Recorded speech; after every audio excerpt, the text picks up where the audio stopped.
biso lokola yo mosantu. Ovesika na biso mekulusu. Otalisa biso nzela tokoki kolonga. Bande kwa libota bakoki kobwaka. Alleluya. Kasi yo linga biso ya mbote tobotama Yesu Masiya. Talondima kufa na ekulusu pona biso Jésus de Nazareth. Otalisa nzela elonga mokili kamwa. Alléluia, rakabasaka baboshi.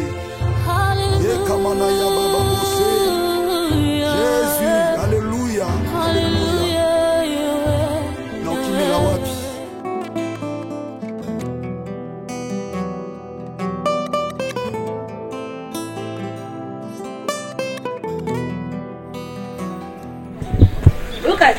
Mais nos autres, ils sont qu'on a la t'imagines le s'il te plaît, il faut m'écouter, non? Na como lando boina la naruka mkwani ya maboy vraiment atayo. Na bitu za matoi. Eh, asimba ngaboni mzo. Wa pasteur mi pesa respect. On a matoi. Mais pourquoi on s'est comporté boy vraiment? Est-ce que toi tu n'as pas un cœur pour pardonner? Ces jours-là, j'étais chez vous na fukami même mais au kombolingai. Maintenant on continue toujours kolanda. Alors pourquoi au cause on a non c'est maman boito o ki langa pe na mawa o limbisanga. Moi yo ki là. Matondo, s'il te plaît. S'il te plaît. S'il te plaît, je dis qu'elle n'a pas appelé qui a yesuti. Matondo, est-ce que je ne mange pas pour toi? Je n'ai pas na yo. Dans la pesa qui osakane na. Mais je te demande pardon. J'espère wana bandimi belé mi kolonel va pas mi bimba pesa ko respect. Je veux que Olimbisa Ngai na nyonso tout ça entre ngana yo. Je t'accepte tel que tu es. Même le colon je m'excuse à ta le colon masuba mosoko batelo mso tu ajoutes. Je vais t'accepter seulement les cas aux arts. Pasteur jusqu'au final. Non, je t'insulte pas mais j'aimerais te montrer ndenge na olingela. D'ailleurs penga pe ba shona ngeza na mbela mi kusete. Na on quoi j'ai assez soit matin na nzite na mono bien. Mi taille no on a besoin te. Na linga mbela milai. Donc je pas besoin de toi. Est-ce que tu m'as bien saisi? Je m'ima s'il te plaît. Tu m'énerves, s'il te plaît, ça demande quoi pour que tu me pardonnes? Je m'aime. Ce que lingi lobby babengo papa. Solution Zaki. Il faut que tu sors avec moi.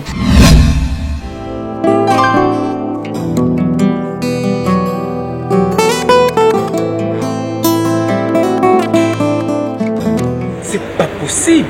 Je te dis, mais tel que je suis là, je me pose 1001 questions si réellement Madame Oulda Azara vraiment maman ya Jemima oya moi sinanga. Je me pose cette question. Et Naobi Manaï, comment, par où commencer, quoi faire et tout. Maman Oulda vraiment c'est une sorcière. Est-ce que vous comprenez au moins ce que c'est pas souci chez moi avec ma femme? Ça je sais, l'autre fois j'étais chez toi, moi ça va solo et tout et tout. Est-ce que tu imagines ce qui se passe chez moi? Mais non, l'autre fois j'étais chez toi, j'ai appris que moi si sur les autres, et tout. Hein? Richie, tu balis la famille mon corps. Et je constate apparemment, chez toi il y a des problèmes, chez moi il y a des problèmes. C'est comme s'il y a quelque chose qui cloche, que je ne sais pas si c'est la fin du monde ou comment. C'est même pas question de fin du monde. Hein? Ce qui est sûr est vrai. Cette famille doit avoir des problèmes spirituels. C'est pas la fin du monde. Là. Et cette spiritualité, moi personnellement, j'ai conseillé aux gens, entourage, avant de prendre en mariage une femme, il faut au préalable de la famille, savoir la fille, elle est issue de quelle famille, son passé et tout. Parce que là, moi je suis en train de subir des histoires que je ne pouvais pas mériter ça. Maître, écoutez-moi s'il vous plaît. Si cette dame continue avec cette allure, parce que l'autre fois j'étais chez l'oncle à Jemima, je parlais avec son oncle, c'est un homme de Dieu, le monsieur pasteur de la foi, le renommé pasteur de la foi. Il m'a rassuré que nous aurons des enfants et c'est un serviteur de Dieu, sérieux et crédible. Et moi je crois que quelque chose va se faire. Richie, moi aussi j'étais chez le pasteur, Jean-Paul Mayata. D'ailleurs, j'étais allé dans le cadre de mon job, tu connais, j'étais avocat parce qu'il est mon client. Mais j'ai compris après que non, c'est l'oncle à ma femme. La fois passée, moi et Oulda, chez elle à la maison, Il m'a dit encore que non. Souffrance on a na solo chez ma femme, Fallon. Donc, ils ont une introduction.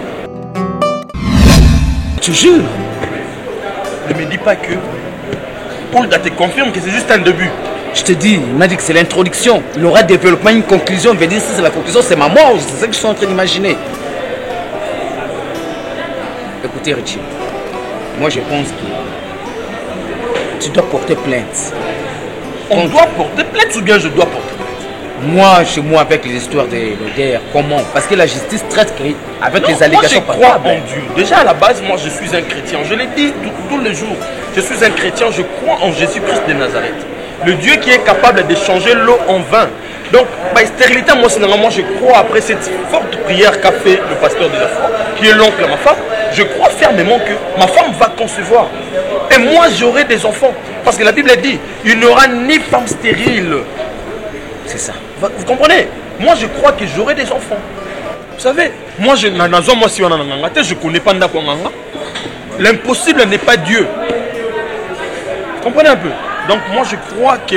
Ceux qui ont peut-être aussi la tête, mais moi, parce que je l'aime de vrai, moi, je te dis. Même chez moi, si je sais que tu vas faire quelque chose, je suis sûr et certain. Laisse que ton Esprit Saint nous accompagne jusqu'à la fin. Que ta présence, Seigneur, règne enseigné au nom de Jésus-Christ. Nous avons ainsi prié. Amen. Amen. Papa, certainement, vraiment, naza très fatigué dans la situation où mon père. Nakendaki koluka la fille, na komi pa na bango, na trouvé ye, na similié même devant ye na fukami pour na osenga pardon. L'autre fois chez moi.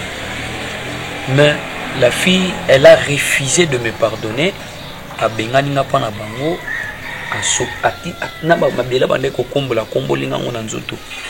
Et puis, par hasard, l'autre fois, mais elle a crié sur moi dans une manière au candidaté.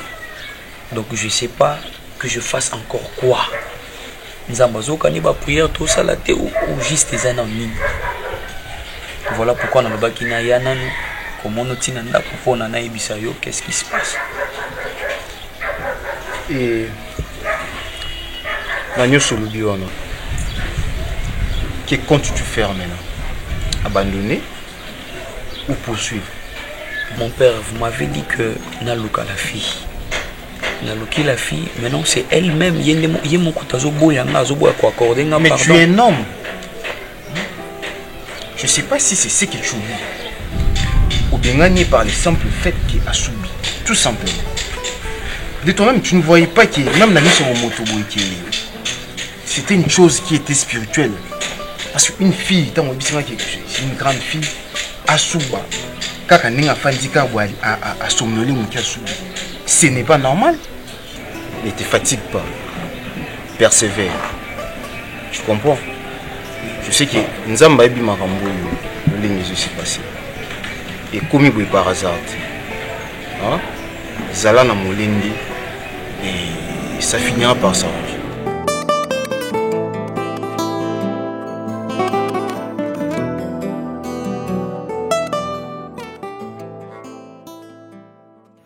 Non, non comprends ti. Ni na mosi la ti. Selon depuis fallo na koma na kati ndako na tikala yo ka soloti. Donc selon ka yo nem dozo yo kango. Omoni Jenny. Naza psychopathe, t'es super psychopathe. Moi. Lorsque je vous dis que Nayoka Kasolo, chez ta soeur, c'est vrai. Peut-être vous pensez que moi je l'aime plus. Non, c'est faux. Oh, il y a non, n'est-ce pas? Sa maison est toujours là. Mais tu l'as chassé, non? Oui, c'est à cause de Gazwana que je ne supporte pas. Mais si c'est comme ça, donc je n'arrive même pas à y croire que Yoni me trouve bien. Donc au bout ça ni tout. Au bout ça là pour là na mabélé. Donc au loba falon ce que y était na obimati. Mais aujourd'hui aux yeux courage peut être ce qui bima na pour bimaso. Donc non comment ma casse. Hein? Maître Yebisangana, c'est quoi les problèmes avec vous? Et après ma famille na bino, il y a biso Tony, pour ngande konanga depuis aya na tikala yoke soloté. Mais quand on peut éclaircir ngana vraiment les camarades on a yeba so ezani. Jémi. C'est une très très bonne question. C'est moi normalement, tout na maman. L'autre fois moi je suis venu juste na portail na bino. Je tente un peu de poser la question à maman. Pourquoi Naza victime yaba Solomon Koyamabe qui sort chez ta fille? Et c'est la réponse de votre maman? Votre maman prend courage de me dire, de m'enfermer. J'ai mis. Votre maman, sa réponse était que Onazo Sibirouana et Zakutumuki. Hein? Je ne sais pas. Maman Abo Sanaki. Comment ça? Ça, c'est la réponse que maman t'a donnée? Je pense bien que ma femme Fallon a zaté dans le moment où on a. Parce que Soka Zalaki. Mais des fois, il y a des gens qui dans la tête. Donc, apparemment, votre maman est complice. Il y a Oulunga Nazoyoka et pas il y a moi Nanaye. Et je me pose même des questions. Est-ce que moi je suis pas malade ou comment? Parce que la mec qui différent de la façon donc non. Et ceux qui n'ont pas fait Fallon, c'était pas pourquoi na bengane na libala, non. Je l'ai envoyé pour une mission de venir parler avec sa maman pour qu'elle qui sait peut-être c'est un problème il y a bien intime parce que je sais la seule personne où il y a quelqu'un moi on est à moi c'est comment on fait il est en sous la dirais-je que c'est toujours une mère. Mais non. Je vois comme si aujourd'hui ça trouble la famille. Vous connaissez bien ce avocat, je ne suis pas conflictuel. Et alors comment vous savez que non, maman te répond que non, ou moni, ils ont mouillé. Est-ce que ceux qui ont maman Zakia, ils sont d'accord avec le bao? Mais je dis, j'ensime ce que j'ai dit, j'ai mis. Et je ne comprends même pas. Votre maman, dès le départ, elle n'a rien dit. Mais pour tout bas, on a fallu. Et ça qui cérémonie, donc peut-être qu'il fallait falloir un mi sambeli, alunami chuba, et puis à couper cette autorisation pour que tout s'engage dans le mariage.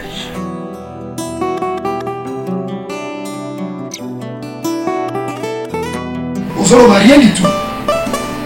Et puis nous sommes compétents. Famille on boutique à la caca boye. Fallon. Mais écoute, écoute, comment Koya oye depuis ma décollée? Mais non, on a dit que tu as dit dis-moi, tu as dit et ça n'a pas si mais ça va pas, tu avais dit il y a quoi au juste? Son ça veut dire quoi? On a un problème. Dis-nous sur un problème, un problème. Nous sommes bâtis maman, dis-nous, on a évité.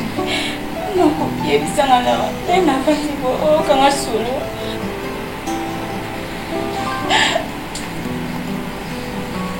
Comment mon balu a balé à l'ambongo? Comment qui m'a gagné?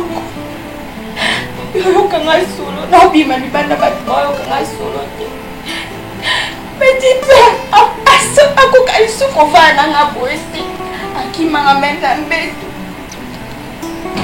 abino akoma yo kanga solo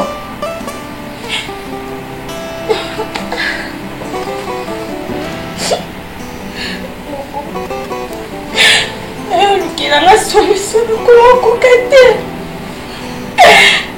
il parle à la baby à cause de solo on a oublié ça éviter.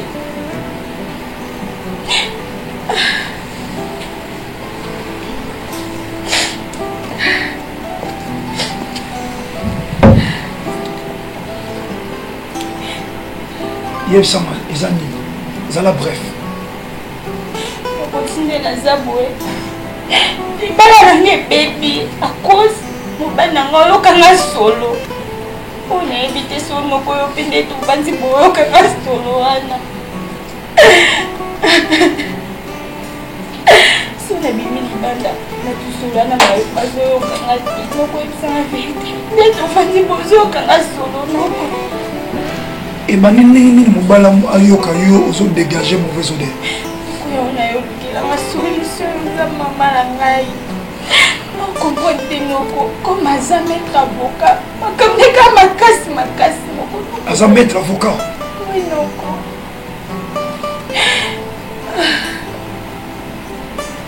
saisi yo bien. Moi, solo ça veut dire. Bref, moi c'est nanga na bali normal. À côté nanga nanga. Après juste un mois, à komi kolumba solo moko, je vous dis, je sais pas, je n'ai jamais entendu ce genre d'odeur depuis ma naissance. Et il y a une chose grave. Papa yoza musali nzambe. Solo na kanga mo yoko. Ngamo. Donc comment même dans la chambre, il y a un salon. J'ai pris une décision dernièrement de faire partir de chez elle, peut-être. Solo ya Najani, solo na nini. Je sais pas, bisous surtout aux amonakin, aux apé papa na biso biba. Tu veux qu'on distingue ba solo, mais solo ya dal moko, bazo vider, ba déchets biologiques wana, hein? Lorsque bazo vider, gaz moko boy bimaka. C'est ce que je sens chez ma femme. Alors, Mobile nous a maître avocat.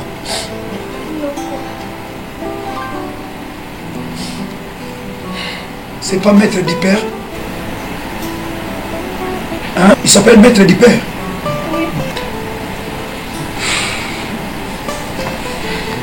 Ok. Oui, ben. Fallon.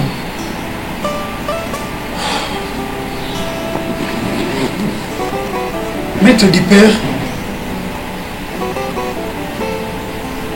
c'est un avocat qui m'a beaucoup aidé dans la vie. Et un jour, il m'a parlé de sa femme, que moi, si naïe, ça ne va pas. On va souhaiter déjà, ça ne sonne pas bien. Papa. Nous aurons toujours des problèmes dans ma couple. Oui, les problèmes en question, je sais que à vous, je peux trouver une solution. Ouais.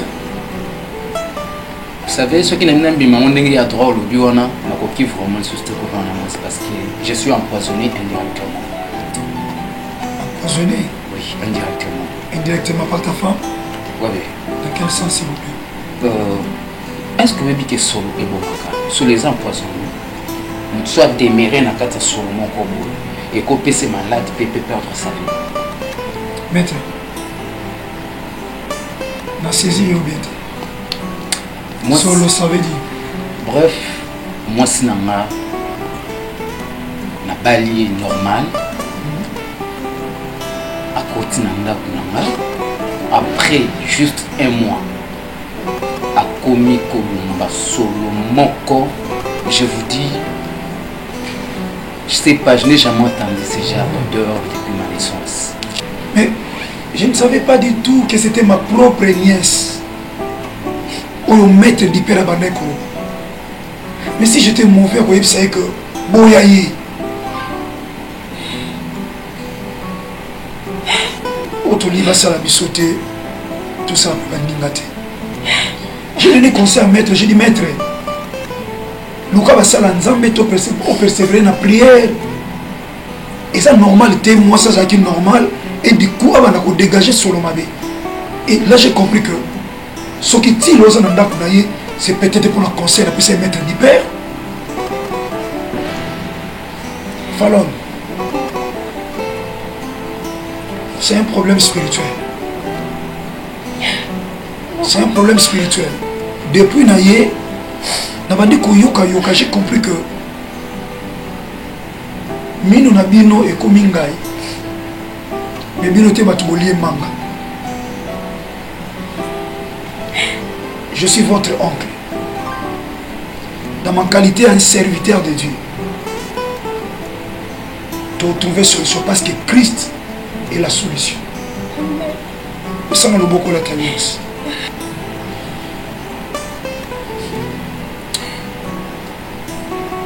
Seigneur, dans le livre d'Ézéchiel chapitre 18, en commençant par le verset 1er, Ézéchiel a dit, la parole de l'Éternel me fit adresser, vous ne direz plus jamais ce proverbe en Israël. que les parents ont mangé les raisins verts et les dents des enfants sont agacées. Les dents des enfants sont agacées.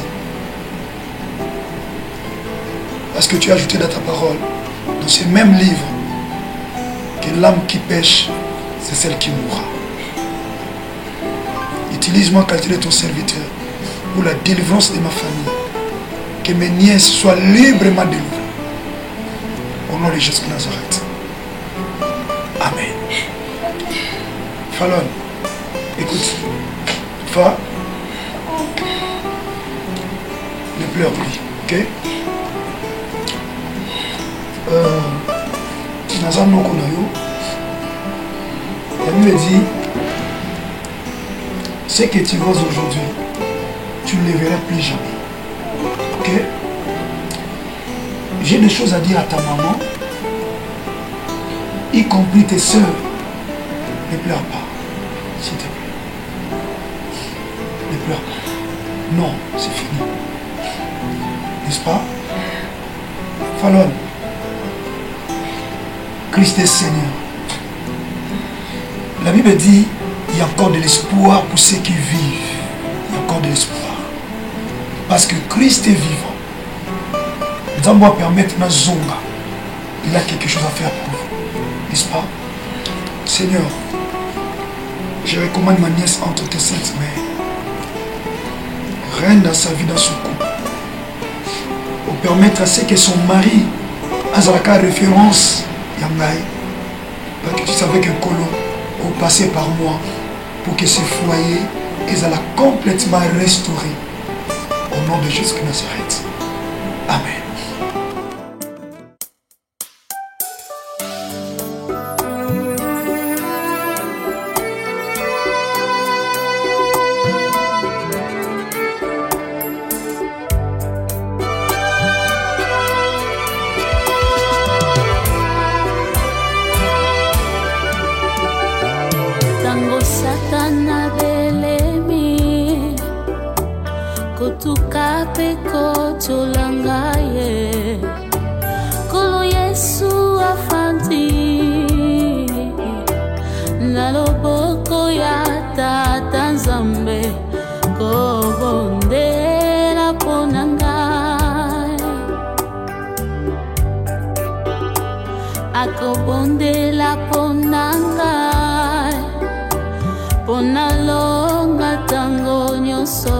Permets-moi de te dire une chose.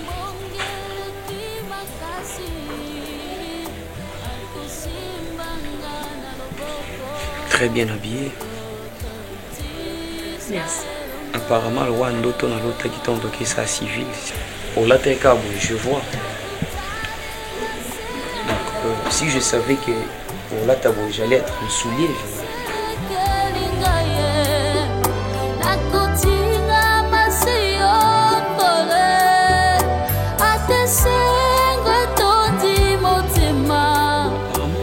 j'aimerais que tu me dises, ça demande quoi pour Kolimbi Sangai? Dites-moi, Nyoso Yozan ont besoin de la salle pour que pardonner, je le ferai. Parce que je t'ai déjà dit que je t'aime. Au-delà, il y a Wana Sorobak Samususu, je t'accepte avec ça. Pasteur, je manque à te dire.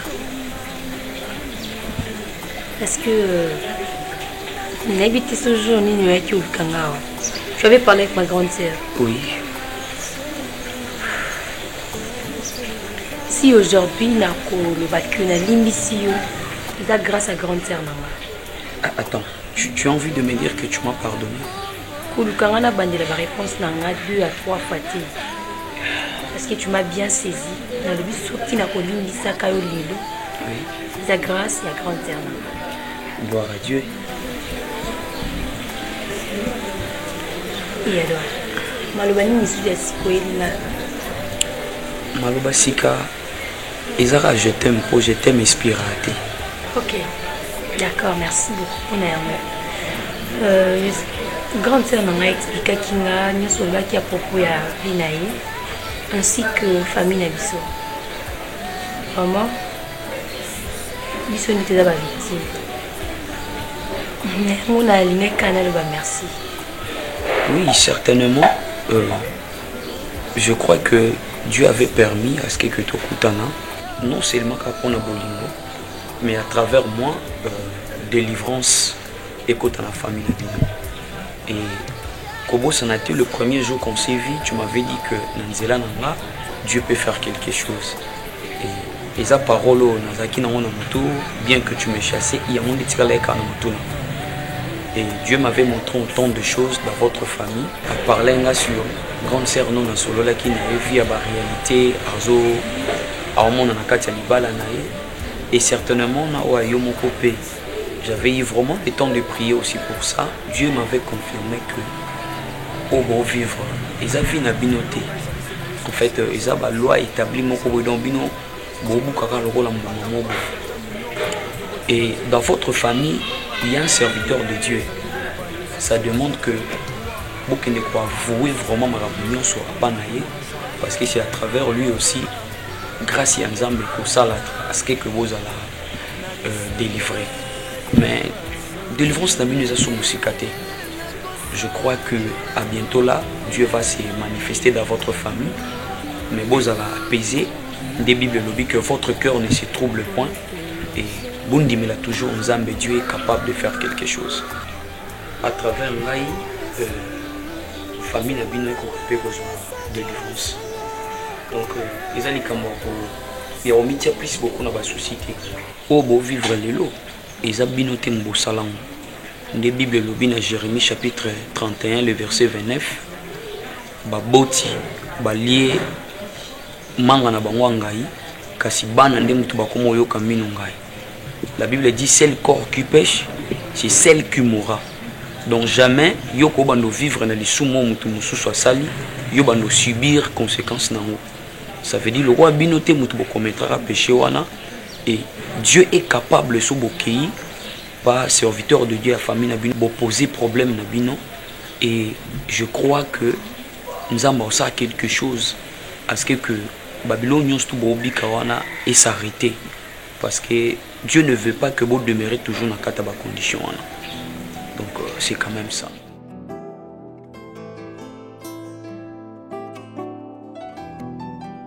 Vraiment, pasteur, je suis désolée.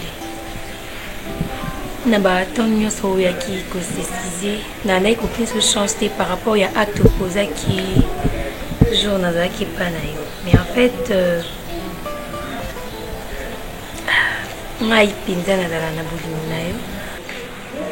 Mais tant que moi si c'est normal là ça la caprice. Bon, c'est tout à fait normal. Moi je crois que autant la persévérance là il y a un baki que je vais te suivre jusqu'au bout. Et je t'aime de tout mon cœur. Et si j'étais accepté dans ma condition, c'est parce que je ressens au fond de mon cœur que tout ça m'a bien. Tout ça m'a bien. Et donc je manque même de mots, je ne sais pas. Et moi aussi, je t'aime.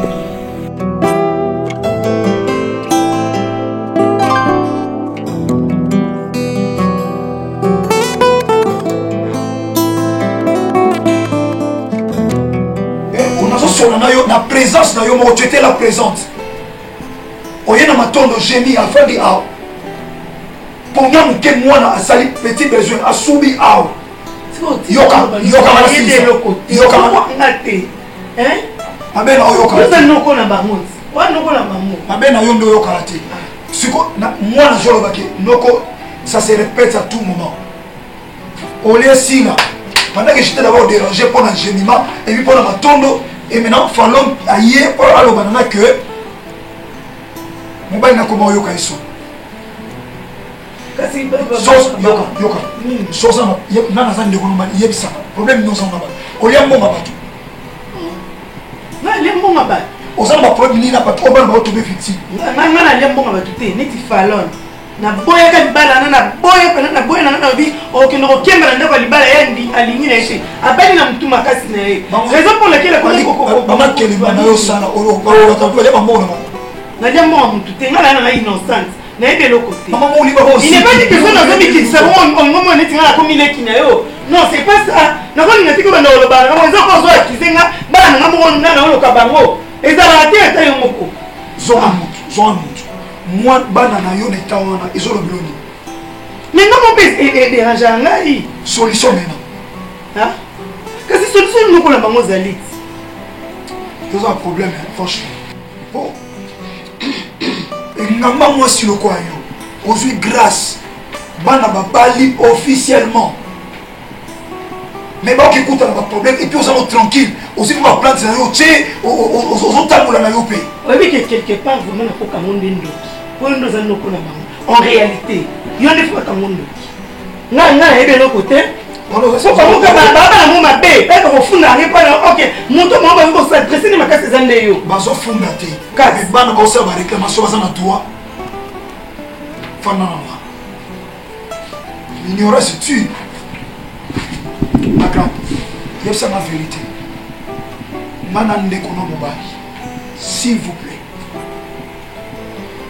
mettons maintenant le point sur le zi. Ok? Dis-moi, vous avez un problème dans le bateau. Toté. Et l'eau qu'on dit, Oyo Santaka. Au monde entier que peut-être les camos comme les gémiments. Oui, comme les gémiments. Oui, comme les fallons qui sont victimes. Nous sommes responsables à cause de l'homme qui salaki. Il y a eu ça, le quoi mon salanza. Soko ko le battre le quoi la frère na yo. Le barra le quoi mon salanza. On s'entend quelque chose. Oui, il y a ça qui na salé loko boui. Il y a ça. Suis ton frère. Dis-moi. Côté pasteur, il y a le côté. Grande sœur. Kolé la théo comme suko nazo solana yo sérieusement. Moi j'ai pris beaucoup de temps dans la prière pour le kamazo comme la baniès na. J'ai mis ma aussi ma moine. J'ai mis ma tondo à aussi ma petit besoin sur un juga pongi mouké à se soulager. Fallon Moubal nazo kaye et puis Moubal ne donc un avocat oui mais comment va tourner bazana moi ba makamuna ba moi compliqué l'avocat peut ba hana ba kisi na ba yo kama nani yozolo makamu susu ozolo makamu susu na yebi makamu nazo yebisa ntango ozosentir bacomplication na vie kotikala na obongo te tala na mosima kota tata na biso tato aboti biso kobanda na ye na bandeko na ye bana bandeko na ye vi na bango eza ndeni toye kota mama vie ya mama na biso na bandeko na ye bana baboti ba cousin vie na bango eza ndeni tant tozomona vie na bango ezokende père makambo bana obi yo boti ya mwana pepa ya bana ya mama leki bazokutana combien bana problème stérilité bazemelo wana mususu yoka samote ono balobi abwakele maladie moko ya solo na nzoto yango falo nazokutana grande sœur Bible le dit mon père périt par manque de connaissances. Zonga bien tala ba cousine na ba cousin na biso. O nyonso na ba sambela tala ba vina ba. Lelo na ko loba noke. Bana yo boti. Bazoka minu ngai. Leurs dents sont agacées. Menu ya bana na yo oboti eza ngai menene biso yaya jemi mate matondo te falon pete mbaleki manga mbesu bana bazaba innocent. Toutes les filles oyoboti sont des innocentes. Grande sœur, c'est sérieux. Bon, comment on a ma Bible dans ma téléphone? Je ne sais pas sur le téléphone nos amis. Fongola Ézéchiel chapitre 18, à commencer par le premier verset. Bana ba tomber ba victime pamba yaya. Tanga ba komini. Osomona. Nazomona. Misu ne komona bien. Non. La parole de l'Éternel me fit adresser mon Seigneur. Lobananza me epesa melinga na malolenge. Pourquoi dites-vous ces proverbes dans le pays d'Israël? Les pères ont mangé des raisins verts. Et les dents des enfants en ont été agacées.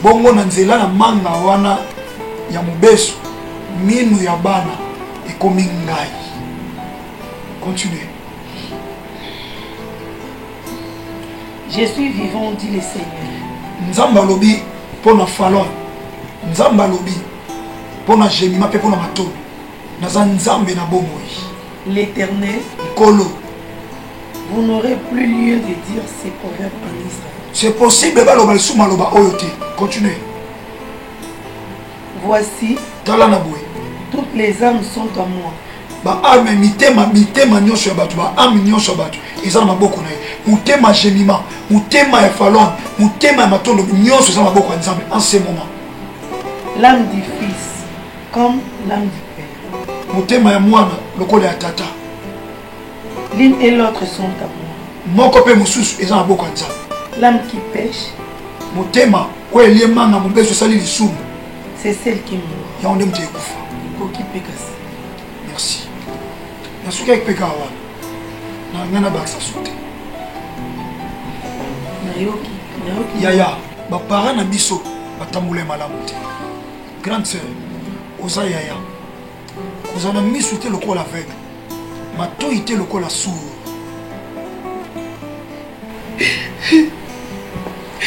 Oza ndeko na nga te.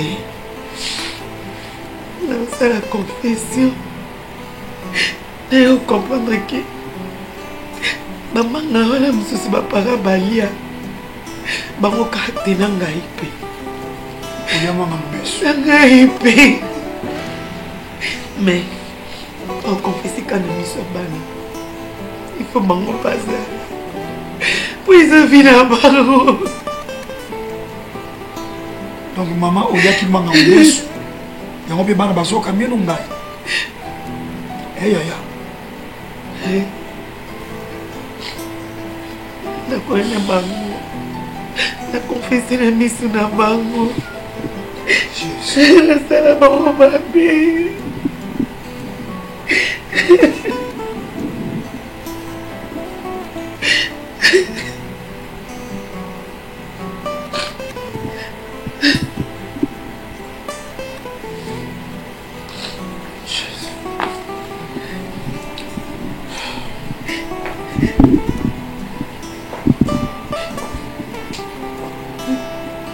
Basta pardon. Basta nazaka yana. Pardon. Yaya na tuna kiyo. Est-ce que ce lobano le côté vibana na yo bazo traverser la douleur et affrontement. Oyo mema ki 9 mois mema bana o misato. Tamba pamboli babali. Mais bazo ça na vie compliquée. Na tuna kiyo na yaya est-ce que vous aussi rappelez le côté par rapport à la conséquence au bana bazo vivre. Bazo kamino ngai. Nzoka yo mama, utola ki mama mbeso. Nakomina suka. Soki totali na bamama ko baparent balia ya mobeso na yo mama bana bazo souffrir en multiplication. La grande.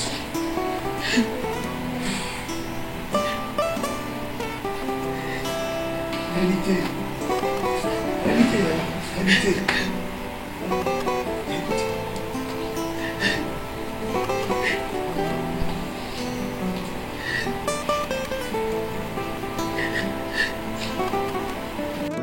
Bana. Et si on a parce que nous avons déplacé qui n'a pas zone awa. Na kaitsa pour na makamnanga privé, ok c'était pour une situation difficile au bino wanga ko traverser. Bible est là au constater. Tout temps ngona maman na bino. Grande sœur na ngai. S'il vous plaît. Ézéchiel chapitre 18, soba na premier verset au kititi nasi.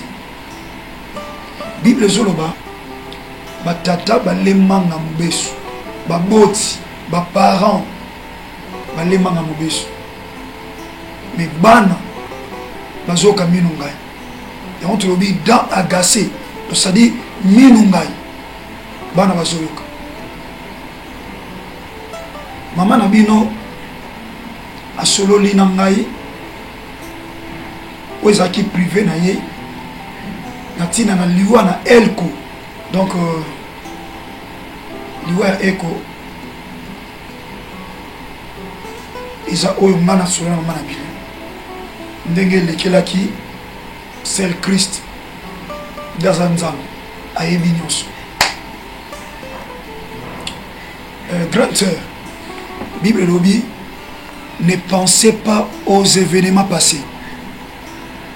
Où est l'équi et c'est l'équi. Talama la grande. Et la Bible ajoute, la gloire de seconde maison sera plus grande que celle de la première. Mima, matondo, talanga. Falon, botalanga bilombale, matondo talanga. Falon, ngai no na bino nde batu bayemba nazana nzambe o aleki ba nzambe nyonso kombo na ye Yesu Kristo wa Nazareth o bozomona bomona moli suti so bondimbo lo bamen. Bible lobi esalamela bino kolanisa mana kondima na bino maya miso na bino etanga suti na kombo na Yesu Masiya Nazareth. Jemima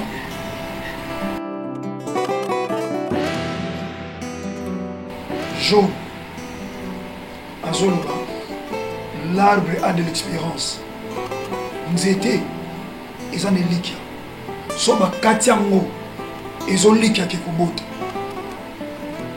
et abakisi encore lobi il y a encore de l'espoir pour ceux qui vivent mutu ono bakati te eza na elikia ola te koti mais heureusement la grâce est venue et si rabondé totelemi lokolo yemba kozotya nzela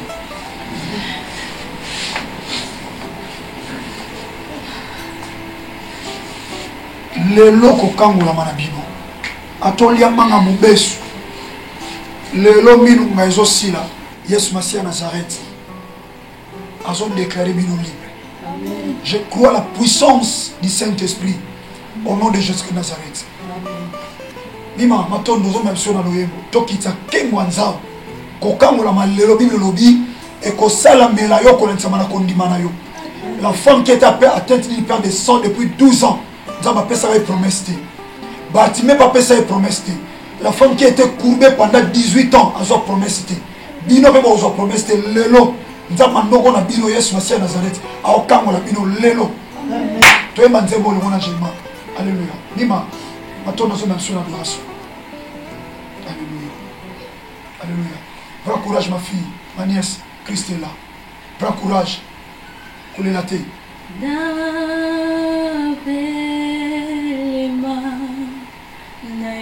Alléluia. Oh. Tombele mina yo. Oh. Zamani bota na ngai. Alléluia. Oh. Oh. Alléluia. Oh. Mini maison si la lelo ya yoka kolela libota. Ya lela ka yemba lo yembo.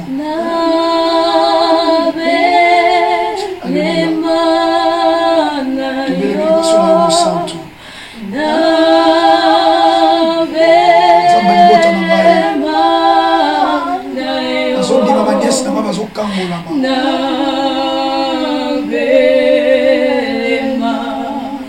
Mima zo témoigner yo lelo nzambe. Fallait nazo témoigner yo. J'ai mis la grande nazo témoigner.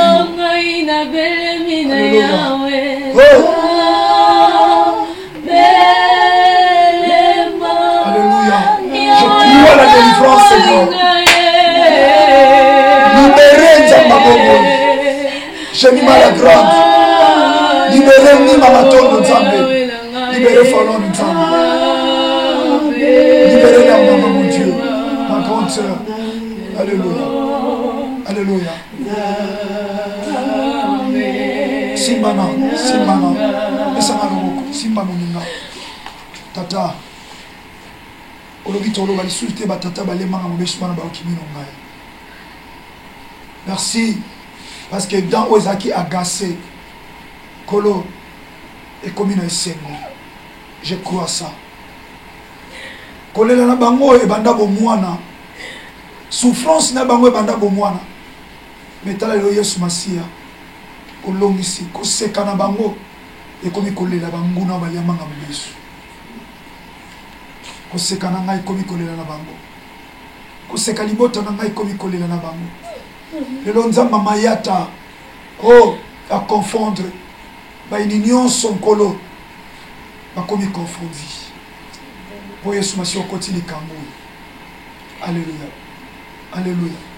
Pesa nzambe merci avec foi. Pour n'endenga longoli mino ngai akomisi liboto ya mino ya esengo ya kotata Yesu Masia za mokoti po bix topesi merci. Alléluia. Seigneur,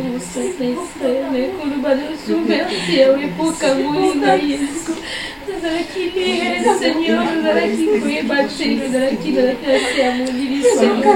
Alléluia, ce qui est mal, et au cas à mon boy, au cas mon lit, j'en vais Seigneur. Parce que ça qui m'est au Nicolas Beaumont, et on a fait ça, je te remercie, Seigneur, parce qu'il y a les bâtis au cas de Seigneur, sur au cas mon lit, Seigneur. Merci, Seigneur, pour les gars, la porte à moyen. Merci beaucoup. Le temps qui est long là. Et na condiment tolobi. Merci Seigneur Jésus-Christ de Nazareth. Merci Seigneur Jésus. Amen. Amen. Zamba Sali selon hier, si papa intervenu dans ce papa, je vous dis infiniment merci. Et na rôle on a bandi carrière ndelo.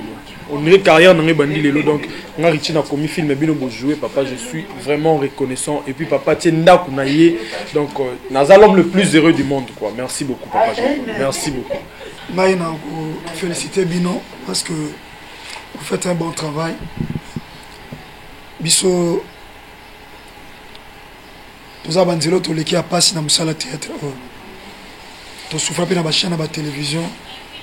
Mais vous avez la grâce, vous avez la chaîne à Papa Nabino. Donc, saison des vainqueurs, dans le groupe, les bons samaritains, les bons samaritains, les bino boza. Mais nous sommes bino mi crainte sans âme. Biso, to tomba mité pour to linga basa batu. To tomba mité pour to ino simbe loko te. To chaque espoir. Et pas à Christ. Et là, on sommes dans souffrance, on à se réjouir à peine en moté. Ils sont au moment où on a une cassette imatique, on a une veste, une cravate, au commis, on a un programme. Au kiti, on a une mission. Mais la persévérance. Président Abino, Azamouana Bobo. Bobo, c'est mon petit frère. Que je salue aussi, Bobo Manoka. L'appel ça a conseil belé. Qu'on que respect na tata. C'est une bénédiction. Ça c'est un. Et puis naïb ça y. Sonza ma béni bino. Omeli miliki. Ata jemima mukie. Azata na pousser la miliki na loboko na épée. Donc na zone dima que le kwaza mwana. Na makamwa nzambe aoye kolanga tata ni na makamwa samalamu. Nazana ba discipline par prince hier les éternels bino aza moi na groupe les boss amate il sait comment je vis avec eux et puis bino bossa la honneur il y a président na bino na comité na ye ba futilité za la té et oh asala ki bo surtout ba jeune sœur bino bas vous êtes des belles filles respect na bino ezate pour boza kitoko mais pour bino o miye ba oboza